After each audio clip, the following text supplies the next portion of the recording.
On December 9, Japan's Air Force carried out a very big show of force. In this show of force, the Japanese Air Force brought forward its F-2 fighter jets, which are basically a larger variant of the F-16 fighter jet and are used only inside Japan. These jets were developed by Lockheed Martin and Mitsubishi. And what was the reason behind this? The reason was that many ships of China's navy were roaming near the Taiwan Strait and close to Japan. To show its air power, Japan took this step and brought its F-2 aircraft into the field, and that too equipped with anti-ship cruise missiles. It is said that around 16 F-2 aircraft were observed, and on each aircraft around 4 anti-ship cruise missiles were mounted. In this way, a total of 16 aircraft flew carrying approximately 64 anti-ship missiles, and a very strong message was sent to China. Now, the missiles mounted on these F-2 aircraft are said to be basically ASM-2, that is Type 90 series air-to-ship guided missiles. Their exact range is definitely not publicly disclosed, but their range is said to be close to around 150 kilometers. This ASM-2 missile has an infrared seeker installed at its front, which is considered very effective in countering the adversary's countermeasures, and it visually identifies its target, which increases its hit probability. Seeing such a large number of F-2 aircraft together, and that too armed with anti-ship missiles, was a highly unusual sight and an unusual event.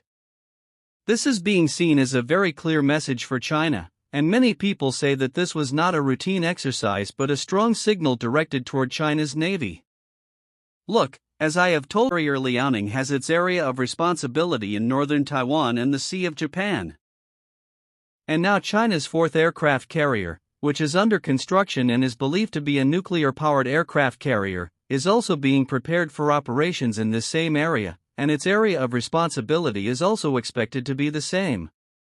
Keeping all these things in mind, Japan sent a deterrent signal to China that if you bring your aircraft carriers into our area, then our fighter jets armed with anti-ship cruise missiles are also ready, and you should respect Japan's literal borders and not come close to them.